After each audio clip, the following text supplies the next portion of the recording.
बिस्मिल्लाहिर्रहमानिर्रहीम। नया वीलॉग से सपोर्ट कीजिएगा, चैनल को सब्सक्राइब कीजिएगा। मैं हमेशा वीलॉग के एंड में एक मसालेदार ख़बर ज़रूर रखता हूँ, और लेकिन इस बार कुछ ऐसा करेंगे उस खबर को सबसे पहले रखेंगे। एंड में यूँ नहीं रख रहा क्योंकि बाज़-औक़ात वीलॉग लंबा होता है तो मुझे उसे कट करना पड़ जाता है। खैर बढ़ते हैं जी, वो मसालेदार ख़बर क्या होती है। तो मुझसे 2-3 दफ़ा किसी ने पूछा कि मरीम नवाज़ पाकिस्तान आ गई हैं बकौल आपके। बिल्कुल आ गई हैं। तो वो अब मंजरनामे से कहाँ गायब हैं, क्योंकि उनका ट्विटर भी खामोश है और वो भी गायब हैं। तो पहले ये देख लें, फिर मैं आपको बता देता हूँ कि मरीम नवाज़ साहिबा कहाँ गायब हैं। देख लिया। अब अगर नहीं समझ में आया तो मैं आपको वैसे ही समझा देता हूँ। जब इमरान खान साहब के नाम लेने पर पाबंदी लगी हुई है तो अब उनके आने का क्या काम। अब वो क्या बोलेंगी, बोल तो नहीं सकती ना, क्योंकि उनकी तकरीर शुरू होती थी इमरान खान से, इख्तिताम करती थी इख्तिताम इमरान खान पर। तो अब वो इसीलिए खामोश हैं क्योंकि इमरान खान के नाम पर पाबंदी है। और अभी याद करें, एक रोज़ पहले हाई कोर्ट ने ऑर्डर दिया है कि इमरान खान पर पाबंदी हटाई जाए। वो क्यों दिया? क्योंकि मरीम नवाज़ को अब जलसे वगैरह करने हैं, इलेक्शन आ रहे हैं, इलेक्शन कैंपेन करनी है, तो उसमें कम से कम नाम तो ले सकें, खुल के नाम ले सकें। और उन्होंने जलसे में क्या करना है पहले ये देख लें, उसके बाद इसका भी बता देते हैं। जौनपुर से ये वादा करती हूँ कि मैं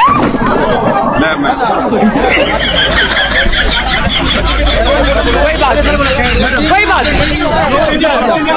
जी, तो देख लिया आपने, जब एक स्टेज इनके झूठ का वज़न बर्दाश्त नहीं कर सकता तो बतौर ये कौम पाकिस्तान क्या वो बर्दाश्त कर सकता है? कतई नहीं। ये एक जीती जागती सबूत है। आगे बढ़ने से पहले सिर्फ एक चीज़ क्लियर कर दूं, उसके बाद आगे ख़बरों की तरफ चलते हैं। एक तो मरीम औरंगज़ेब साहिबा का कल उर्फ डड्डू चार्जर, कल उनका कैपिटल टॉक हामिद मीर के प्रोग्राम में इंटरव्यू था और उसमें उन्होंने खुल के इमरान खान साहब का नाम ले लिया। और जब नाम लिया तो हामिद मीर ने उन्हें टोका, बोला इनका नाम तो ले नहीं सकते। तो मरीम उर्फ डड्डू चार्जर कहती हैं कि किसने मना किया, आप भी लें, खुल के नाम लें। तो इन्हें यही नहीं पता कि इमरान खान साहब के नाम लेने पर पाबंदी है और ये वज़ीर इत्तलात हैं।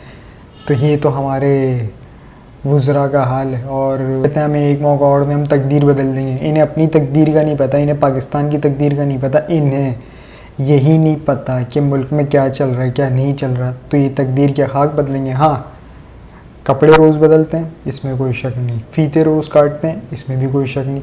और किक बैग्स दबा के लेते हैं, इसमें भी कोई शक नहीं। लेकिन अगर कोई आवाज़ उठाए ना तो उसी से मांग लेते सबूत। क्या आप सबूत दें? सबूत तो सबूत।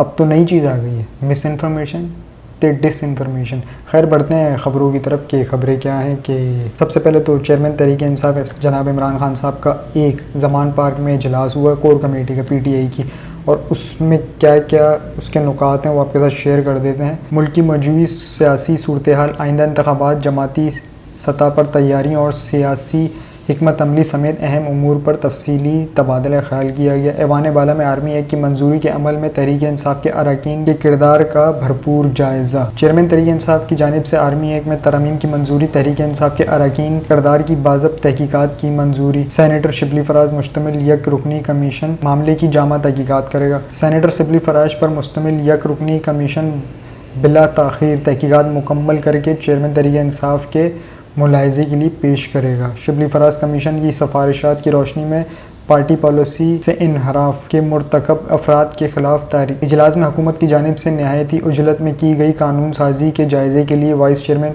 शाह महमूद कुरैशी की क़यादत में 5 रुकनी कमेटी भी कायम कर दी गई, जिसमें कौन कौन शामिल हैं? Senator Ali Zafar, senator Shibli Faraz, doctor Babar Awan और काजी मोहम्मद अनवर। सेनेटर अली ज़फ़र सेनेट में बतौर पार्लिमान रहनुमा नामज़द। कोर कमेटी की जानिब से 14 अगस्त को जमाती सतह पर भरपूर यौम आज़ादी मनाने की मंजूरी। यौम आज़ादी की तैयारियों के हवाले से इंतज़ामी इजलास जल्द मुनक्कद किए जाएंगे। और तहरीक इंसाफ़ी कोर कमेटी की जानिब से जेलों में कैद कारकुनान, कायदीन, ख़ुसूसन ख़वातीन कारकुनान की हिम्मत, जुर्रत, इस्तिक़ात और साबित कदमी को ज़बरदस्त खिराज तहसीन पेश किया गया।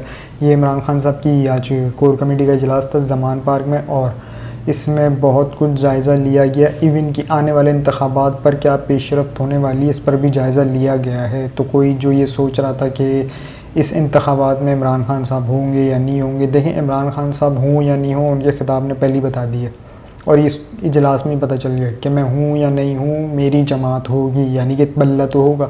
तो जब बल्ला होगा तो ज़ाहिर है फिर वोटर कहाँ जाएगा, फिर वोटर ने इधर ही आना है, क्योंकि बीच में एक चीज़ ये चल रही थी कि क्या बल्ला होगा या नहीं होगा। अगर बल्ला नहीं होता तो वोटर कहाँ जाएगा, क्योंकि टर्न आउट पे फिर फ़र्क आया था। अब अगर बल्ला ही नहीं होता तो इमरान खान साहब का वोटर कहाँ जाता।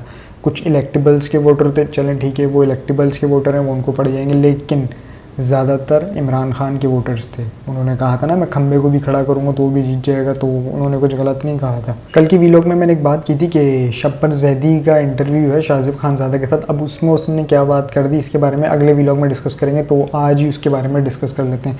शब्बर जैदी साहब ने इंटरव्यू दिया और उसमें उन्होंने बहुत कुछ ऐसा बोला कि उनके खुद ही उनके अपने गले पड़ गया। अब वो क्या कह रहे थे कि हमने चेयरमैन पीटीआई को मशवरा देते थे कि वो इस वक्त कुछ सुनने के मूड में नहीं थे। नून लीग के अरकान के टैक्स फाइलें मांगी जाती थी, यानी कि इमरान खान साहब बोझ रखे हुए थे और वो कहते थे नहीं मुझे कुछ नहीं सुनना, मुझे सिर्फ नून लीग की करप्शन निकाल के दो, उनकी टैक्स फाइलें दो और इनको पकड़ो अंदर करो, बाकी उन्हें कुछ ना सुनना था ना कुछ करना था। ये शब्बर जैदी साहब ने कहा। उसके बाद क्या कहते हैं कि उस वक्त के वज़ीर ने इमरान खान को बताया कि मुल्क डिफ़ॉल्ट करने लगा है, यानी कि इमरान खान के दौर में मुल्क डिफ़ॉल्ट करने लग गया था। उन्होंने वज़ीर ख़जाना इसहाक़ डार को फ़ोन मिलाया और कहा कि असद तुमने मुझे बताया नहीं कि मुल्क डिफ़ॉल्ट करने लगा। इमरान खान साहब ने फ़ोन किया असद उमर को कि असद तुमने मुझे बताया नहीं कि मुल्क डिफ़ॉल्ट करने लगा है। असद उमर ने जवाब दिया सर मैं समझा आपको पता होगा।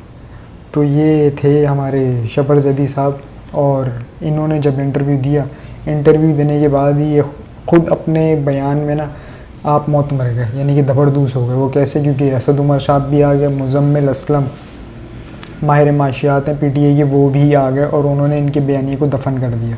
ये तो हो गई इंटरव्यू की हद तक बात, लेकिन इंटरव्यू से पहले कोई गुज़िश्ता 10 रोज़ पहले आ जाएँ। 10 रोज़ पहले यही शब्बर जैदी साहब इमरान खान साहब के दौरे हुकूमत के बारे में क्या कहते थे, ज़रा ये मुलाहिज़ा करें। 3.5 साल की गवर्नमेंट में, इमरान खान की गवर्नमेंट में, मुझे कोई भी आदमी मुझसे साबित कर दे कि इमरान खान ने माशी पॉलिसी में ये गलत पॉलिसी अपनाई है। इमरान खान की माशी पॉलिसी में कोई एरर नहीं था। आप ये कह सकते हैं कि इम्प्लीमेंटेशन स्लो थी या इम्प्लीमेंटेशन नहीं थी, किसी इंटरनेशनल बॉडी को ले आएं, किसी से बात करा लें, कोई बंदा कभी ये नहीं कह रहा कि इमरान खान की माशी पॉलिसी। अब ये कोई वीडियो ज़्यादा पुरानी नहीं है, ये कोई 8-10 दिन या बहुत तीर मान लें 14 दिन पुरानी होगी, लेकिन कसीदे पढ़ लेते इमरान खान साहब के। इससे अलावा भी इनके बहुत से ऐसे इंटरव्यूज़ हैं, कुछ ऐसी चीज़ें हैं, ट्वीट्स वगैरह हैं जिसमें इन्होंने इमरान खान साहब के कसीदे पढ़े हैं। तो रातों रात ऐसा क्या हुआ, यानी कि मुहर्रम के बाद, यकम मुहर्रम के बाद ऐसा क्या हुआ और कि ये एकदम से हवा का रुख बदल गया। तो वो रातों रात क्या हुआ ये हम आपको बता देते हैं, क्योंकि अब आ रहा है इलेक्शन नज़दीक। निगरान सेटअप में ये दतूड़े, अभी ये दतूड़ा फारिग है। फारिग मतलब बेरोज़गार, पहले तो चेयरमैन FBR था, अब बेरोज़गार है। तो उन्होंने अपनी एक CV तैयार की है ये इंटरव्यू दे के कि देखें मैं इमरान खान साहब के ख़िलाफ़ बोला और तो अब मैं न्यूट्रल, आप मुझे तसव्वुर करके मुझे चेयरमैन FBR या कुछ भी वजारत दे दें, कुछ भी ऐसा कि दे दें कि जिसमें मैं निगरान सेटअप में फ़िट हो जाऊँ। क्या ऐसा होने जा रहा है? हो भी सकता है। कहते हैं ना कि मुगेम्बो खुश हुआ, एक बयानी तो उनको चाहिए होता, उनको कानों को सुनने के लिए कुछ अच्छा चाहिए होता। याद करें वो बादशाह की कहानी, तूने मेरे कान को खुश किया, मैंने तेरे कान को खुश किया। तो वही बादशाह की कहानी ही चल रही पाकिस्तान में। इन्होंने उनके कान तो खुश कर दिए, अब क्या उन्होंने इसके कान खुश किए या कि देखना होगा। अब ये जो निगरान सेटअप आ रहा है ना, इसमें अब एक बहुत सी ऐसी चलेंगी कि अभी जो निगरान सेटअप आ रहा है इसमें सबको गुमराह किया जाएगा कि देखें नून लीग की मीटिंग हो रही है, पीपल्स पार्टी की मीटिंग हो रही है। तो पहले ही आपको बता दूं कि नाम फाइनल हो चुका है वज़ीर आज़म का, इसहाक़ डार नहीं है। मैंने ये पहले ही बता दिया था कि इसहाक़ डार वज़ीर आज़म बनने नहीं जा रहा। तो वज़ीर आज़म बनने कौन जा रहा है? वैसे ये पीपल्स पार्टी का बनता नहीं है, पीपल्स पार्टी का यूँ नहीं बनता है, क्योंकि ये वज़ीर आज़म और अपोजिशन लीडर का इस्तेकाक होता है कि वो आपस में मुशावरत करें, वो अपने नाम दें, ये अपने नाम दें और वहाँ से आ जाए। लेकिन पीपल्स पार्टी, नून लीग और भगोड़ा आज़म उर्फ नवाज़ शरीफ ये आपस में बैठ के ये एक नाम दे चुके थे। भगोड़े का नाम है इसहाक़ डार, जिसे फेल करेगा उस प्लान को ये इनका भाई शहबाज शरीफ उर्फ भिखारी आज़म और आसिफ जरदारी, ये दोनों मिलके उस भगोड़े के प्लान को करेंगे फ्लॉप।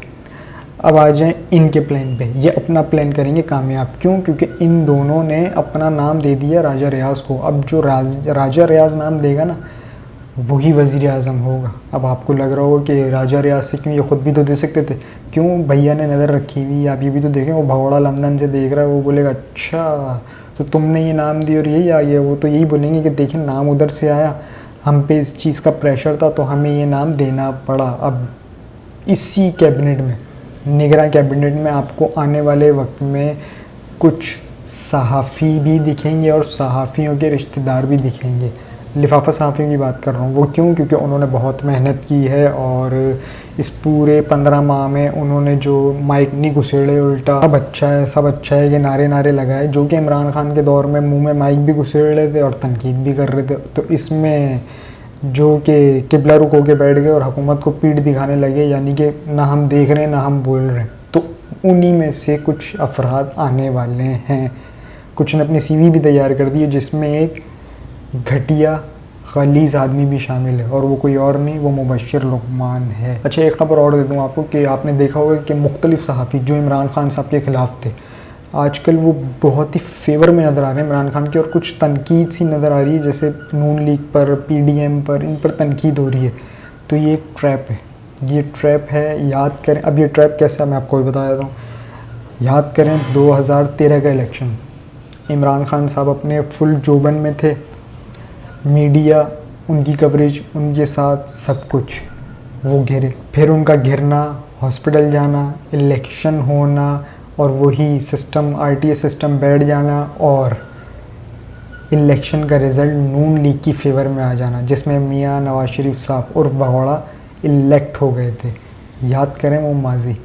तो कुछ वही सूरत हाल सी रिपीट हो रही है, ताकि इमरान खान साहब को इतना करें कि हम इसे ट्रैप कर लें। एंड में जाके इमरान खान साहब ने उन मीडिया को टारगेट कर लिया जो उसमें मुलव्विस थे, यानी कि पहले तो कसीदे पढ़ रहे थे, उन्हीं मीडिया को इमरान खान साहब ने पकड़ा। क्यों? क्योंकि रिवर्स इंजीनियरिंग की। जब देखा, समझा, उन्हें इतलात मिली, तब जाके पता चला कि मैं तो ट्रैप हुआ था।